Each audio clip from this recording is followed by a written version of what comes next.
los casos de abusos sexuales a menores cometidos por clérigos, para castigar a aquellos que intenten llamar la atención sobre esos delitos cometidos por hombres de la Iglesia. Es una política escrita que dice que el Vaticano controlará estas situaciones y también se advierten, creo yo, pruebas escritas del hecho de que solo les preocupa manipular y controlar el problema. En ninguno de estos documentos se habla de ayudar a las víctimas. Lo único que dice es que pueden amedrentar a las víctimas y castigarlas por discutir o revelar lo ocurrido. La intención del procedimiento era proteger la reputación del sacerdote hasta que la Iglesia lo hubiera investigado, pero en la práctica puede ofrecer una coartada para encubrirlo. Habemus papam. El hombre responsable de hacerlo cumplir durante 20 años fue el cardenal Joseph Ratzinger, el hombre que el año 2005 fue elegido papa. En 2001 creó el sucesor de dicho decreto. En espíritu era el mismo secreto a nivel global, con la amenaza de la excomunión. Envió una copia a todos los obispos del mundo, pero ordenaba que el Vaticano tuviera lo que él denominó una competencia exclusiva. Es decir, todos los alegatos de abusos sexuales deben presentarse exclusivamente en Roma.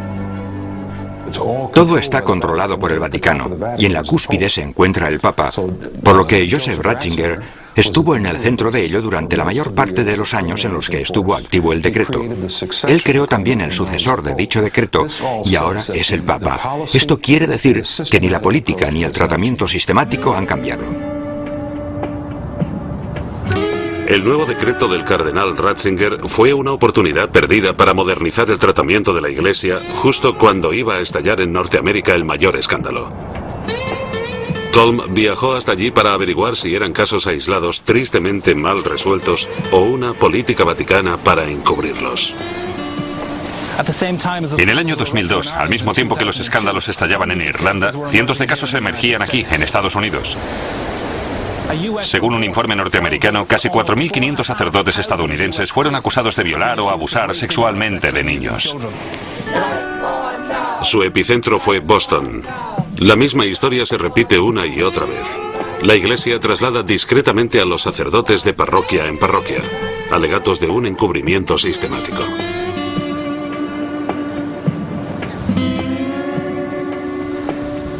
Colm localiza a Patrick Wall, un ex monje benedictino que, nombrado por el Vaticano, se encargaba de hacer cumplir el decreto Crimen Sollicitationis en su diócesis en Minnesota. Yo era parte del sistema que tenía que intervenir y al que utilizaban engañosamente. Fue una noche muy oscura para el alma. Después de todo lo que aprendí a hacer durante más de una década, descubrí que no estaba trabajando para una institución sagrada, sino para una totalmente concentrada en protegerse a sí misma. Cuando un sacerdote era acusado de abusos sexuales, este era alejado discretamente y empezaba el trabajo del padre Patrick. La mayoría de los casos nunca vieron la luz, por lo tanto puede considerarse un éxito. Para la Iglesia esta era la definición de éxito, cuando se trata de un caso de abuso sexual a un menor, que nadie lo descubra, que se mantenga en secreto. Si hay que pagar a alguien o llegar a algún tipo de acuerdo, se hace.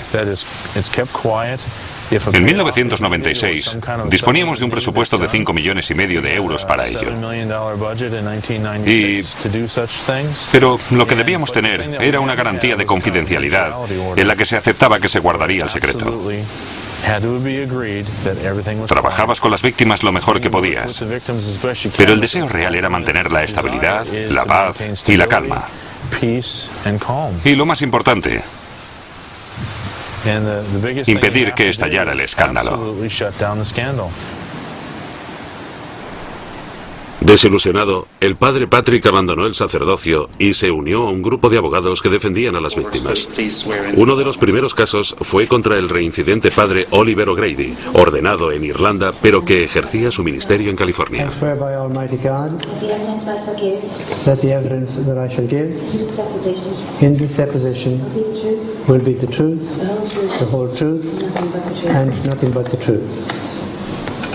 Hizo esta declaración en un proceso civil en el que fue acusado de sodomizar más de 100 veces a un menor.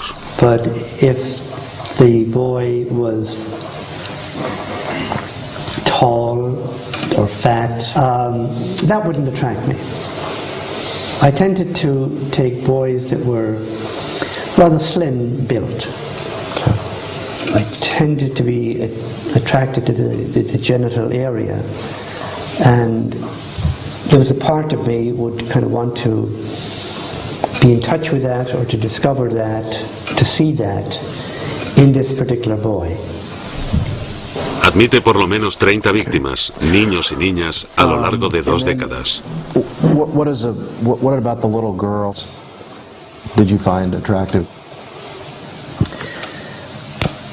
If she had a short dress or something like that, I might have been tempted to, and often did, maybe raise her dress in a kind of subconscious way, or should I say in a way that she's not aware that I'm doing that, but checking her out at the same time, you know. You get a glimpse of her underwear. And did you find that arousing? I did, yes. The viewing was more attractive actually than the touching in the girl's case. How about how you would greet the little girl you were grooming? Just use the name Sally. Hi Sally, how you doing? Come here, I want to give you a hug. You're a sweetheart, you know that. You're very special to me. I like you a lot. She might respond, I like you too. And that would allow me to give a better hug to you. O'Grady permaneció en la cárcel durante 7 años. Luego fue deportado y ahora vive en Irlanda. Sus víctimas se han centrado en su obispo, el cardenal de Los Ángeles, Roger Mahony. Ahora es acusado de trasladar a O'Grady de parroquia en parroquia para evitar el escándalo. Well, the bishop knew that you had abused in 76, correct? Yes. And abused earlier, correct? Yes. So, knowing that, would you have appointed yourself a pastor? No, I would not. En 2002, la Iglesia Católica estadounidense respondió ante el escándalo creando un organismo independiente llamado Junta Nacional de Revisión. Su primera misión era evaluar la proporción del problema. Uno de los puntos más interesantes que puso de relieve el estudio es que no era de naturaleza epidémica. No era que una diócesis tuviera más casos que otra. Era endémico. Desde el Océano Atlántico al Pacífico se observaba en todas las diócesis el mismo porcentaje de abusos sexuales contra menores. Pero muy pronto, la Junta de Revisión se encontró con problemas cuando su presidente comparó el secretismo de la Iglesia con el de la mafia. Former Oklahoma Governor Frank Keating has resigned as head of a national review board looking into the Catholic Church sex scandal after serving only 1 year in that capacity.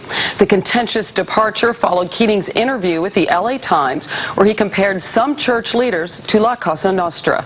In his resignation letter, Keating said, quote, "To resist grand jury subpoenas, to suppress the names of offending clerics, that is the model of a criminal organization, not my church."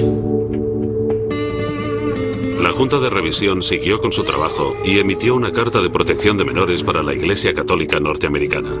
En el mundo occidental, alegatos similares provocaron respuestas similares.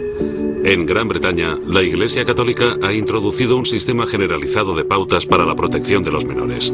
Pero esas políticas nacionales han servido de poco y el Vaticano no tiene ninguna política de protección de menores a nivel global con relación a los abusos sexuales cometidos por sacerdotes.